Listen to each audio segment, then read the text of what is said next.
Now, what are your thoughts on playing this year? Do you think the season's going to happen, or? Yeah, obviously we're hopeful, and Rob Manfred and his team are working around the clock to try to figure out what the best option. I think public safety for the players and the fans is paramount, and then we'll be guided by that. But in some ways for us, we're in the same boat. Like, we're all watching and keeping our fingers crossed, and hoping that we can figure out a way for us to see baseball. But we'll see. Yeah. This could be totally me just like looking at too much news online, but I saw that there might be like a tentative idea to move all the teams to their spring training spots and then have like no fans, and then they all would just play in Florida. Is that like a feasible thing? And as a marketer, that might be kind of fun. Like, you just shoot down to Florida for the next 6 months. I think it's safe to say that no matter, there's millions of scenarios that could happen. This season is going to be, the year 2020, again, well beyond baseball. Nobody will forget, and so we just need to be nimble and adapt, and we'll figure it out. 2020 was the year I met Adam Grossman, man. Yeah, no. On Zoom. Hi, I'm Adam Grossman with the Red Sox. This is my golden hour. Oh God, what's going on? Where am I going? Dad? Yes, my son. I am Deuce, the deer god. I'm so confused. Who am I? Derek. Your true name is Darkules. Wait, what? Yes. You are Darkules, the god of the forest.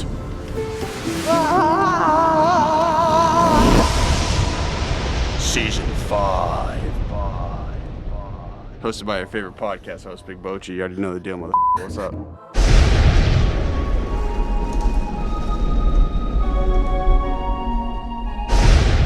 And I have my two rock star producers on the phone, Brendan and Slugs. Brendan, say what's up. Brendan, Slugs, say what's up to Adam Grossman. How's it going, Adam? Hey, Brendan, how are you? Great, thanks. So, hey, man, thanks for doing this. Oh, my pleasure. My pleasure. It's thanks for having me. It seems like, so did you just start? You've had this for a while, or was it started when everything went down? No, so we actually have a studio in Somerville. Okay. Back of an event space, and I've been running the podcast now for probably 18 months. I had started initially, I was throwing concerts at the Middle East in Cambridge. Okay. And I realized there was no like real like network of kind of everything going on in the city. So we just started interviewing people in music, and we've kind of deviated a little bit since. Great. That's awesome. So all of my friends, so I went to Providence College, all of my friends are, do you see my LinkedIn? Yeah, no, well, I haven't, I haven't, no, or at least I can't remember, which doesn't mean much. Anyway, I went to Providence College, and most of my friends who get into business, they all aspire to like get to the position that you're in.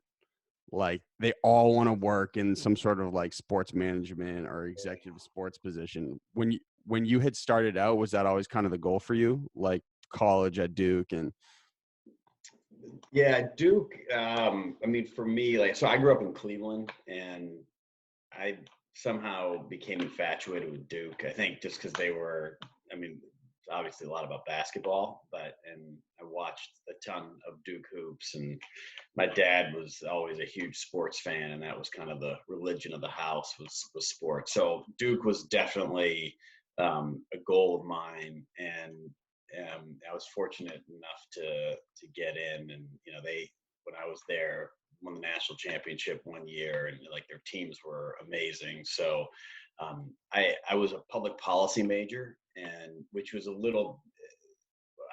appealed to me because there was a lot of it was like econ, government, kind of a wide swath of classes were part of it. And so I spent a couple summers in DC. But even in DC, when you're sort of in the heart of politics, and I was working for ABC in 2020, the show 2020 one summer, and I was working for a polling firm the next summer. But even while I was there, like the Nats weren't around at that time, so I was just kept going to Orioles games. I just felt like, I really wanted to pursue sports. And then You always had the sports bug. yeah, and a friend of mine, our sophomore year, a friend of mine and I were in the class together and started this organization to work with the Durham Bulls, and it was the AAA affiliate of the Rays, and it's an incredible organization and really has a real community foothold in Durham. Now, And how so, far is Durham from DC? well, Durham from DC was like 4 hours maybe. Okay. But when we were in Durham, we started this nonprofit basically to help the Little League. They had an inner city Little League, and that they ran with the Parks and Rec department. And so my friend and I basically committed the rest of our college careers, plus a little bit after. My friend actually ended up going to the White House and started working for Andy Card, who was the chief of staff for Bush. And then I was at Fenway. And even throughout that, we were still working on this project. We were renovating 2 fields in Durham and trying to raise a lot of money. And How much did you raise? It was it was actually a $500,000 project. We had to raise about half of it. And so, we had a lot of private donors. We had some grant money come in, and then the Bulls were doing a big development project right by the ballpark, and they leaned on their contractors to help build or renovate this park in Durham. So it was a pretty eye-opening experience. I mean, it was awesome. I mean, the collective will of that community and the individuals who were coaches and you sort of saw this sort of public-private partnership come together, which was, again, at 22 years old. I mean, I was going to say, you're like the young 22-year-old stud getting this done. Everyone must have been amazed at what you were doing. No, I think I think it opened our eyes to just sort of how, if you just ask and you sort of knock on people's doors and you're really committed, you can get some things done. And it was one of those projects where it sort of was a springboard for me to say, you know what, this is sort of how I would like to at least spend my post-grad, world of just trying to, like, why not try to get into sports and see what I can do and really pursue it. And so I started talking to as many teams as possible my senior year, and I grew up in Cleveland, and so I was first person I talked to was Mark Shapiro, who's now the CEO of the You always wanted to win. Sorry, come from Cleveland. You always wanted to be part of a winning team, right? It was a tough. I mean, it's an incredible place to grow up, and the sports there, I mean, were just amazing but heartbreaking. And obviously the 2016 NBA championship was the outlier there, but I was fortunate, however you define it, fortunate or unfortunate to be at the shot. I was at the drive. I was in Miami when the Indians lost Game 7, so it's sort of a tragic sports upbringing, but it was something that we have great memories of going to so many of these games, and but it's been nice to see Duke win, nice to be a part of the Red Sox. Although when I came to the Red Sox, my first season was 2002, and at that point hadn't won at that point in 4 years. So before we move on, can you just give a quick synopsis of who you are and what you do for everyone that's going to listen?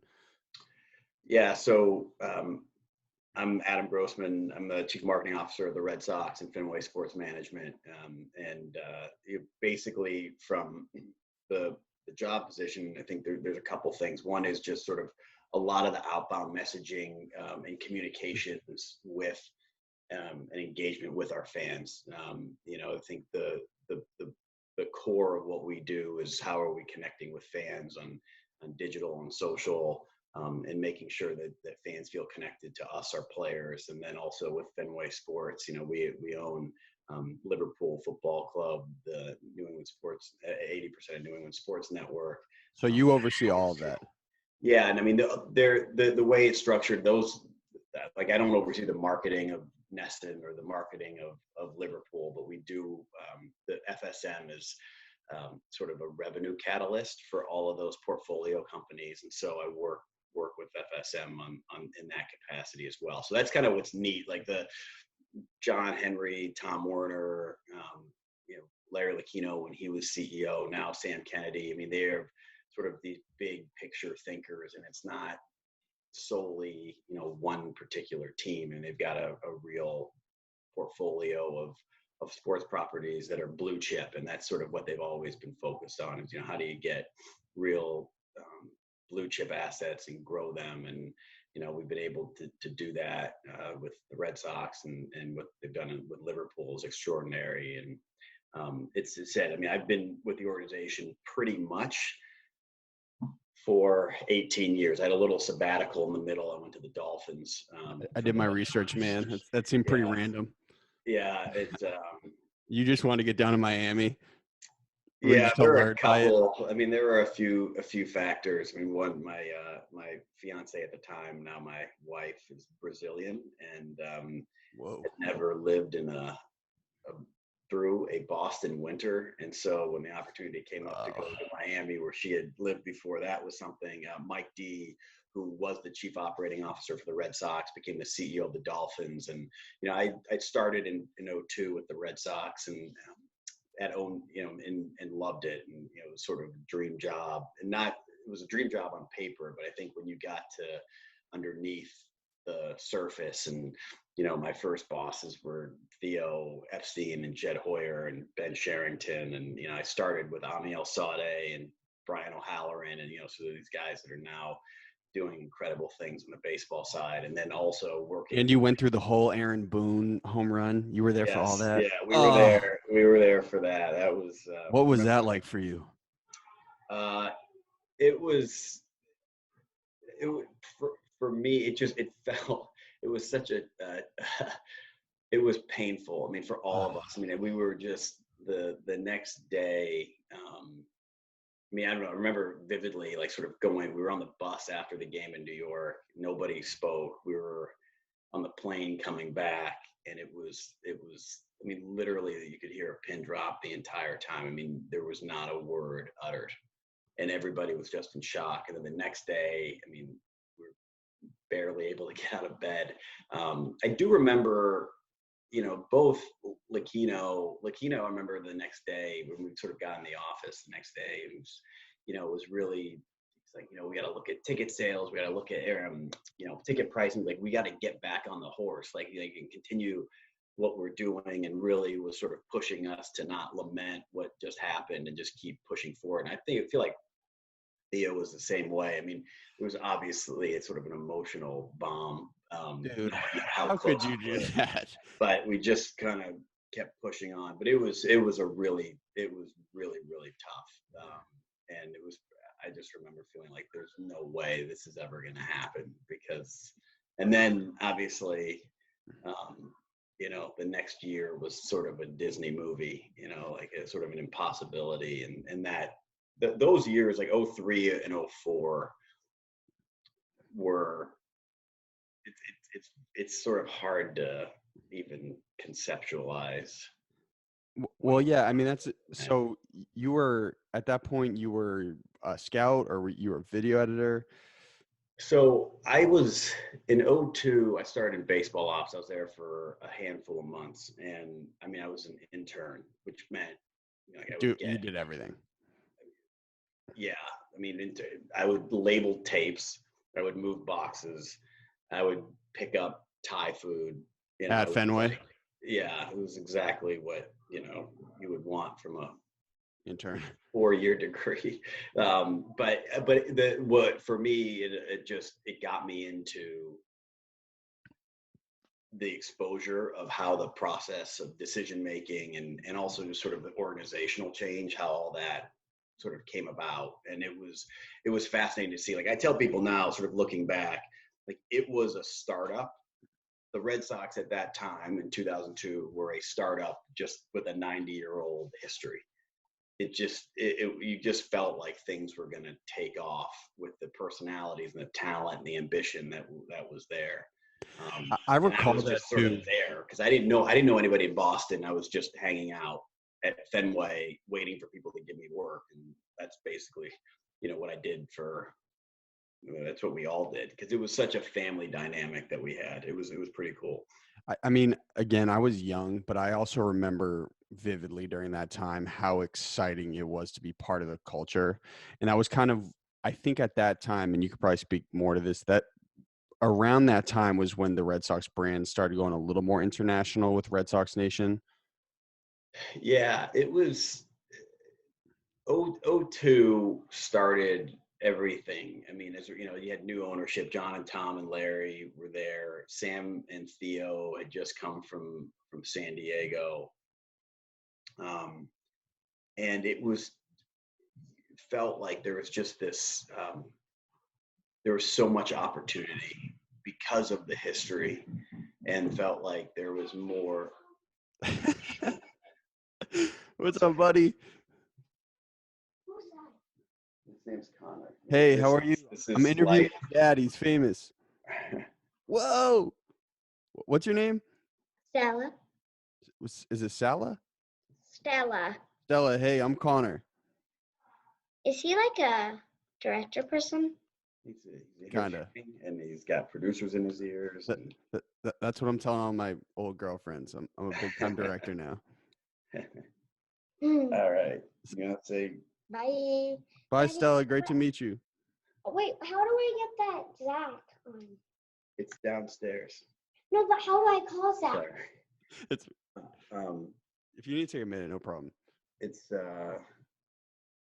he's Is he up? yeah. I'll just what did you pick the class? Pitbull. Pitbull and Allie Love? Yeah.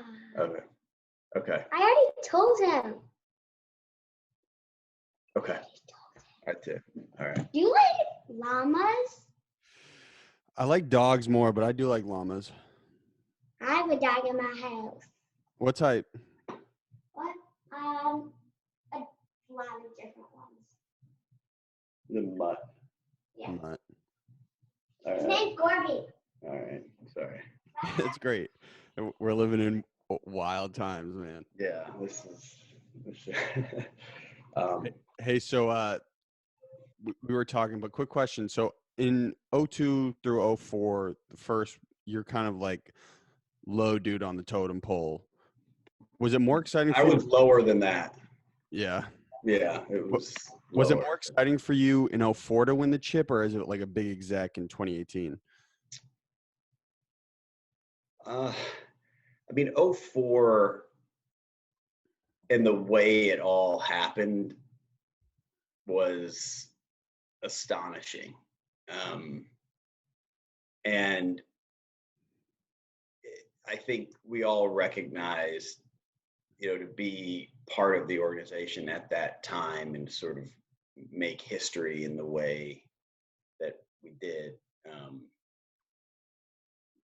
was something that it's hard to even conceptualize, but that one is still, to me, I think Werner talked about this, sort of, we've now been fortunate to win 4, and it's like, which one of your children is your favorite? Like, it's so hard, but the 04 one is just, even we were playing the Dave Roberts game, and it's like, it's still I hard. forget It's about still hard to believe that all that happened. In 18, I think I feel, and I think we all felt like we were just so fortunate to be a part of a season like that, where it just felt like everything worked. And like, even the seasons when we've had success, even the ones, at times we won the World Series, but all others where, again, we've won 95 games, gone to the postseason. Like, some of those seasons can be very challenging. Even like the season prior to that was a really hard season, and we still ended up winning, I think, 95, 96 games that year, and had a great team. But it didn't flow like, you win 108 games plus another 11 in the postseason in 18, and just to watch these guys play, and to have Cora in the dugout at the time, who was just, I mean, I remember seeing Cora after I saw him in the lobby in LA after the 18-inning game, which was like Insane. such a marathon and draining. And I saw him and I was like, "How you doing?" He goes, "I'm good, man. I'm good." And it was like nothing had happened.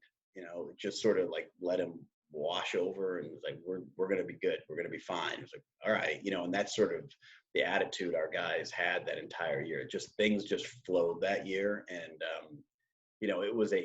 that was just a machine of a season. And I was gonna say it just seems so well oiled. Like they're just nasty. You guys yeah, and the organization was great. The whole city was excited about it. yeah, it was a fun. I mean, that season was really fun. It was really, really fun. And the next season was really difficult. And you just realize, like, again, it's just another punctuation, just how hard it is to win, how hard it is to sustain it. And We take it for granted like crazy. yeah, I think Boston Fenway, again, like sort of growing up in Cleveland and seeing the success that this city has had across all the sports. And I've gotten to know my counterparts and to know, the leadership in the organizations, the Celtics, Pats, Bruins. I mean, it's a incredibly talented, committed ownership group, across the board, and also within the front office. I mean, it's not surprising why these teams have had the success that they've had, and to have the fans here are extraordinary. I mean, it's an incredible place to be a part of a team, because the intensity, the knowledge, the expectations are so high here. And the commitment to the teams is so great that I think it's different than anywhere else. Now, obviously, the Red Sox are just a citywide team, but when you guys check analytics, what is like the average demo of a Red Sox fan? Do you know?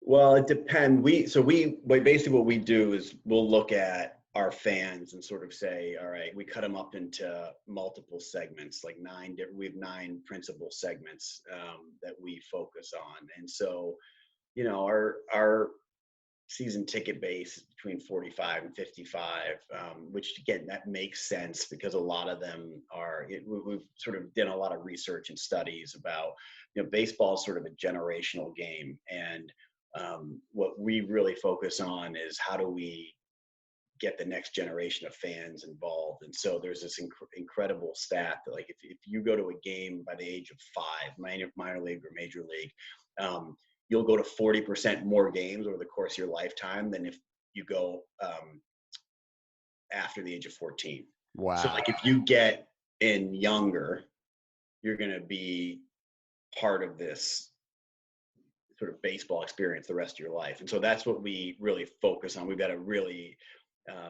really dug in the last 7 years into kids marketing, parent marketing.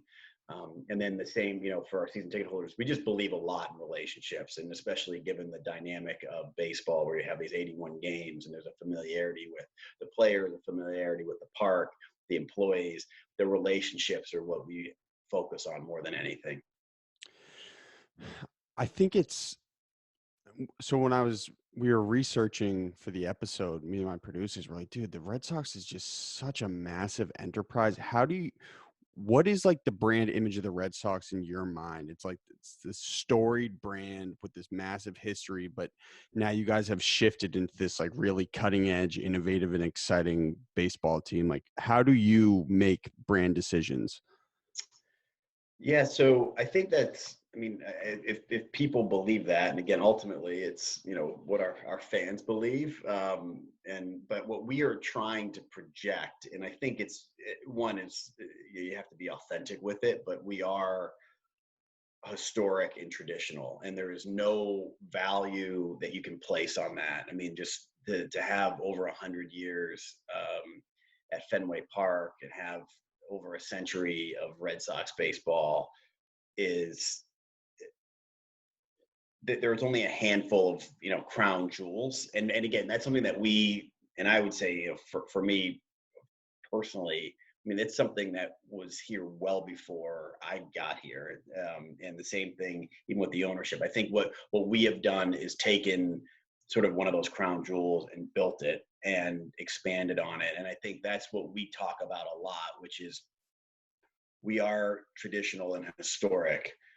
What we cannot be is old. And what we need to continue to be is innovative and evolve. And how does that, what does that mean?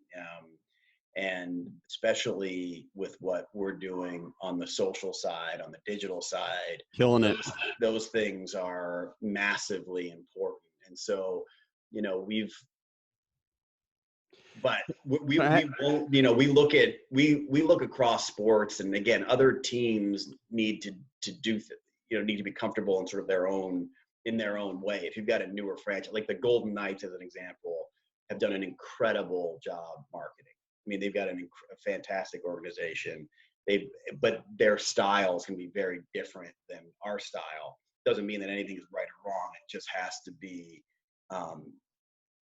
for us, we've got to be comfortable with what we're doing. And so we're just not going to relax and say, hey, like we got 100-year history, because that's not going to work anymore. But what we know is we've got to be rooted in that history, but still connect with people on their own levels, on their own platforms, and not be sort of shackled by the fact that we've got these deep historic roots. How do you make kids care about that? Like, will your daughter care about the Red Sox curse in like 10 years, do you think? Or well, I mean, she will, because you're like the Red Sox man. She care. I mean, when we traded Mookie this year, I told her, and she just looked at me and started bawling.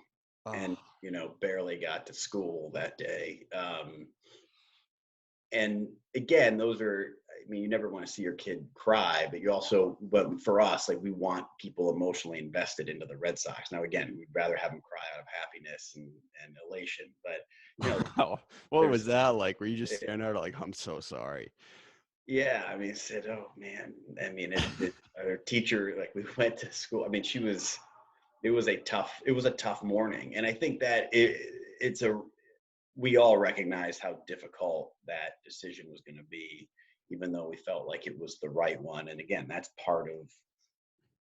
the difference between working for a team and being a fan of the team. And, you have to look long-term, and those were really hard. I think for us, I think there's a couple things. One is, it's ultimately, the players are so important, and we've been so fortunate to have iconic players, big personalities. For us, using digital technologies and for streaming, and to be able to watch games on your device and at your own pace, critical. The content that we're putting out, the connections that we're trying to make are also critical. And then in Fenway, the physical experience there. And again, that's where parents and adults come in that have young kids. Like, we have to make sure that we're giving them the service, the entertainment value, to make sure that they're continuing to come. And that's really important. It's all of it. Well, yeah. Who made the brand decision, like, when they were developing all the new assets to the park? Did they hit you up like, hey, Adam, I think we got to make this park a little nicer and get some more pieces in here? Is that something they do? It's a collective thing. So, I mean, over the last, like in 2002, at that time, Larry, Janet Marie Smith, Jonathan Galula, who had just come over from the Padres, were sort of the visionaries and caretakers of Fenway and the evolution. But I think what I personally learned from that process, because I wasn't, again, I had a window seat, so to speak, into it, which was, it has to be this combination of experience, of entertainment, of revenue generation, and of service. And so, like, even something where we took one suite and said, and I think this was Sam Kennedy's idea, said, hey, listen, we should take our best suite, fit it out in a very different way, and have a legend sit in that suite each and every game. And, from a generic suite now becomes the legend suite. So you can sit down with Jim Rice or Eckersley or Fred Lynn, and and get a different experience than anybody else on a day game basis. Like, again, those are sort of the compilations. And even like when we expanded the scoreboard, like if you look at, Which one? The brand new Jumbotron, you mean? no, even in 02 and 03, even the old scoreboard, it just had the American League standings. And then we expanded it to do National League. And then, oh, you mean on the wall? On the wall. Okay. And sort of even in that, we were taking a historic, iconic element of, and how do you, again, become, Larry always had this saying, we have to take the Hippocratic Oath of Fenway of do no harm. And but we have to evolve it. And so, there are more advertising opportunities to generate money, and that money then goes into player payroll, but we're also giving fans more information. And so it's not just American League scores, it's National League scores.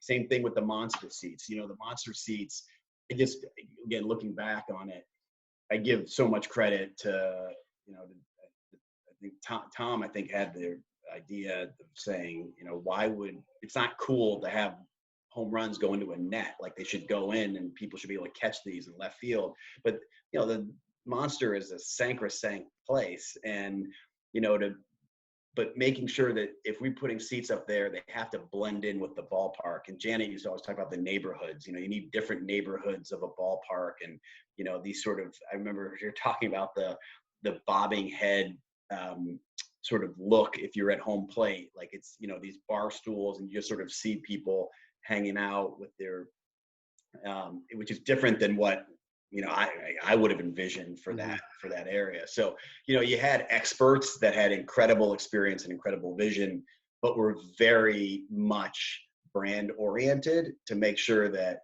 we weren't doing any harm to the brand, and we're just expanding what people love about Fenway Park. And I think that's what was amazing to see, the evolution and the expansion of Fenway. This is just a quick question, totally irrelevant. But has anytime a home run's gone over the Green Monster, has it ever hit anybody on the street? I've thought about that my whole life. We've definitely hit some cars. For sure. Definitely hit some cars. And I'm not, I don't know about the pedestrians, but people. Probably Red Sox cut like a fat check there. All right, don't tell anyone. No, but they've gone on the pike. I mean, there's been those balls can get out quick. So, especially. I remember a Manny Ramirez home run that like literally went to the moon. I was like, oh my God, that's like a 10-car pileup right there. No, there's been some epic moments in that area. So when you're rising up like the ranks of the Sox, what decisions are you making where your higher ups are like, okay, like this kid's got it, man. Like this kid's going to be the chosen one. He's our new CMO in 5 years. I mean, I think there's a couple things. I think everybody's path is different. And I think for me, I've been really fortunate to have incredible mentors. That's what they all say, Adam. Yeah, but it's trite and it's true. And, you don't, we've just, even, the colleagues around me and now, I mean, I think for what we're doing, you've got to be able to have relationships and you need a real team, whether that's the, management team, that Sam has running the day-to-day of the Red Sox, or our marketing team that that we've tried to really build and strengthen and invest in over the last several years, to colleagues, like my colleague, like Sarah McKenna, who runs all of the pregame entertainment and Red Sox Productions. I mean, you just need all these puzzle pieces to fit together. And I think for me at the Red Sox, I've always felt comfortable with the people and the culture. And I mean, even from those first days as an intern, I loved it, and it's worked for me. And when you were young, when you were young, like 22, 23, did you always know that you'd get to this point in your career? Like, was that always kind of in your mind? No. And it's funny because even when, you say that, it's like, for me, I feel like it's like, okay, like I'm at a point in my career that was, the next step from where I was before, but it doesn't feel like there's no finish line. it just doesn't feel like, okay, like, well, I'm good. This is, I think there's still so much to achieve. Personally, I think there's a lot to achieve from what we've built. There's always more. And even the scenario that we're living in now, the challenges are so much greater than they were several months ago. And I think that's where the strength of the people around you, I always feed off of them. And I think that's just the sort of the true definition of culture. It's just like, you want to go in every day or Zoom every day, as the case may be, like with the people around you that you're going to question and push and, try to collectively figure out these puzzles. Cause it's a very difficult and, it's a trying time, like well beyond sports, but also sort of seeing how sports can integrate into that and be a healer. And that's something that we've seen over the last 20 years as well. The 2013 season it's so important, and they're the fabric of the city. And what was that like for you? And for anybody listening, I'm assuming Adam is referring to the Boston Marathon bombing and like how the Red Sox just kind of became an integral piece of the city and unifying people at the time. Yeah, that was, the marathon bombing, we had an early game like we always do. It was a beautiful day. And then, oh, it was terrible. Dude, I was in the city that day. It was awful. Yeah. We were supposed, my Stella, who you just met, was 2. And so we were supposed to go to the finish line. I was going to bring her to the finish line. It just didn't work that day. And, wow. You sort of heard what happened. And then our flight, we're going to Cleveland, and the flight was just taking off when the news came down. And so I think our player, I wasn't on that flight, but our players were in shock. And they sort of, you have some idea potentially of what happened, but there was so much confusion and uncertainty at first. And then they landed, and it was a shock. It was shocking, and it felt like, especially during the shutdown here in Boston, everybody was sort of captivated and glued to their TVs. And but I think for us, like that first game back, the Indians did a really nice tribute to the city. We had the 617 jersey. Will Middlebrooks. We actually looked at it. Somebody came up with the hashtag of Boston Strong, but once Middlebrooks tweeted it out, it really took hold. And then when we came back, we started working on Be Strong logo and sort of the different elements of Be Strong. And when our first game back against the Royals, it was crazy because was that the day Poppy made the speech? That was the Poppy speech day. And we said, hey, you're going to get the mic, and killed it. And he killed it. We had a come from behind victory, Daniel Nava. And it was a cathartic experience because like people could come back together, like after the city was shut down for 2 days. And this, shelter in place, which now feels somewhat common, was obviously not at that time. And, and then everybody descended upon Fenway, and it was amazing. And that's sort of the way and again, people forget we had a really tough 2012 season. They came in 2013, and people had very low expectations for us.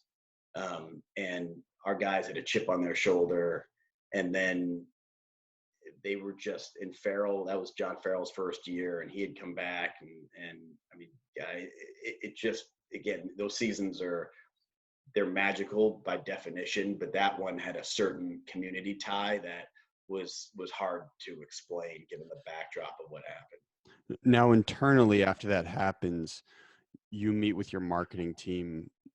What do you guys discuss? Like, how do we, because we're going through something similar right now, how do we still market the Sox, but also remain sensitive as to what went on? Like, yeah, I think we, and get Charles Steinberg, like sort of on field and pregame and throughout. We knew that the season was going to be dedicated to almost marathon and instantaneously. first responder. Yeah, I mean, it was clear that the definition of that season went well beyond the wins and losses, but the wins and losses obviously sort of elevated all of that, and it felt like there was a different purpose to that season. And so we had, I mean, we still have, like Patrick Downs and we have so many relationships from some of the victims there, and we still have those relationships to today. And even those Boston jerseys, like there are a couple things that were crazy in the immediate aftermath. One, that first game back, there are two things. One is Meg Ryan, who now heads up marketing with the Niners, was our head of social, and she Not the actress. No, different one, but she's awesome, and was monitoring social and said, people had this idea about why don't we put Boston on our home jersey, because we're really playing for Boston that day. And so we called up MLB, we called it Majestic, and like in 48 hours, we figured out how to have an old school Boston jersey for our first game back. And so now we wear that every marathon. And that's when Ortiz said, today we wear Boston on our front and at home. And so that was cool. That came from our fans, organic, but just in terms of the nimble nature of our organization and trying to get it done. Then the other thing I'll never forget, like I was chaos that first game back, and it was pregame, and we're walking, and Sarah, again, who oversees all of our entertainment and pre-games, it's like, I can't fucking believe this. What happened? She's like, Neil Diamond just showed up. Oh, that was huge. It's like we didn't know, like, and he called the front desk and said, I'm this Neil Diamond, like, I just want to let people know I'm coming. It wasn't like there was like some plan. He came on his own. And so, those kinds of things are just, it's part of the Red Sox DNA. It's sort of part of the soap opera of the Red Sox, and it's a hard thing to replicate. I like how you described it that way. It is very similar to a soap opera. Yeah, there's something different about it. And again, the highs are much higher, the lows are much lower, but those sort of elements I don't think are commonplace among most franchises. But I also feel lucky to be part of it. I think you must have moments sometimes as a marketer. I mean, it's a marketer's job to tell stories. You must sometimes like look at yourself in the mirror and be like, wow, like look at the brand I'm helping build here, right? Yeah, I mean, I for me, it's more about, I look at the brand I'm lucky enough to be a part of. You're being political, Adam. You got a kick-ass job for a marketer, man. No, it's great. It's great. And we also have a lot going for us. I mean, again, some people say, oh my God, congratulations, you got the easiest job in baseball. I don't think that's necessarily the case, because I think there's, again, when we talk about, there's always more to go. But even this past week, I don't know if you saw, but John Krasinski, we partnered. I just saw that on Some Good News, and in 48 hours pulled off something that was really extraordinary and important. To be able to give healthcare heroes a day at Fenway that's like their own playground, and we gave away season tickets for life for these BID healthcare heroes. And that's again, awesome. Sam, Krasinski's been friends with Sam for a long time, and he called him last Tuesday, and there was a team of people led by Sarah who basically figured this out in 48 hours, and now there's millions of people that watched it, and it provides some sunshine and some smiles in a really difficult and dark period. And that's really sort of our mentality for the last month, especially on social and digital and content platforms, has been, three areas of focus. One is we need to support the healthcare community, Mayor Walsh, Governor Baker, that to amplify the messages about public health and safety. We need to engage our fans. One, because we want to make sure that we continue to be relevant. Secondly, people need to be engaged right now. People want escapism right now. For sure. And we provide that. And the third piece is entertaining. We've got to continue to entertain and we're putting old games on, having some of the legends talk about, what it felt like to get their first ring. And Erod is now, MLB did doing a MLB The Show tournament with guys from each of the 30 clubs. So, anything we can do, we will do to make sure that, we're doing our part in our own way. And so it's definitely been a challenge. But it's also been something where you can see the strength and the commitment of the people around here that, again, I feel really fortunate to be a part of. Now, what are your thoughts on playing this year? Do you think the season's going to happen, or? Yeah, obviously we're hopeful, and Rob Manfred and his team are working around the clock to try to figure out what the best option. I think public safety for the players and the fans is paramount, and then we'll be guided by that. But in some ways for us, we're in the same boat. Like, we're all watching and keeping our fingers crossed and hoping that we can figure out a way for us to see baseball. But we'll see. Yeah. This could be totally me just like looking at too much news online, but I saw that there might be like a tentative idea to move all the teams to their spring training spots and then have like no fans, and then they all would just play in Florida. Is that like a feasible thing? And as a marketer, that might be kind of fun. Like, you just shoot down to Florida for the next 6 months. I think it's safe to say that no matter, there's millions of scenarios that could happen. This season is going to be, the year 2020, again, well beyond baseball. Nobody will forget, and so we just need to be nimble and adapt, and we'll figure it out. 2020 was the year I met Adam Grossman, man. Yeah, no, on Zoom. Yeah. So anyway, we'll see. Again, we're keeping our fingers crossed, and in the meantime, again, it's our mission to continue to entertain our fans, even despite not having baseball and having Fenway temporarily closed. Well, Slugs and Brennan, I'm gonna let you guys chime in because I'm sure they have questions. But yeah, I'd probably have to jump in like a minute or two. Yeah, no problem. Hey, can you guys get 2 quick ones off for Adam because he's got to scram? Yeah, I got a quick one just about the Red Sox-Yankees rivalry. I'm just wondering, is that something that is just organic and comes out from the players, or is that something you nudge along and try to promote from a marketing standpoint? So it is really important, and it's strictly from a marketing standpoint. It actually helps when the Yankees are good, and when both teams are really good, because like even in 18, to be able to play them in the postseason and the tension and the visibility, like it's healthy for baseball. It's healthy for both organizations. I think there's the rivalries, and I think this is across sports. There was a ton of hatred for a while, between the teams. I think the players now, for the most part, I think, they get along decently well, but that can change with the pitch. The Joe Kelly fight from 18, that was a real spark.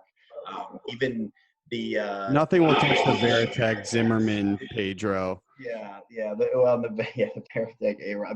It's just, again, that's part of being part of a iconic brand. Like you need rivals. It's part of the great stories, and the Yankees and the Red Sox are arguably the greatest rivalry in sports, and it's really important for us. So there are times where we don't need to do a lot. It just sort of happens, like the Pedro Zimmer or the Tech A-Rod piece,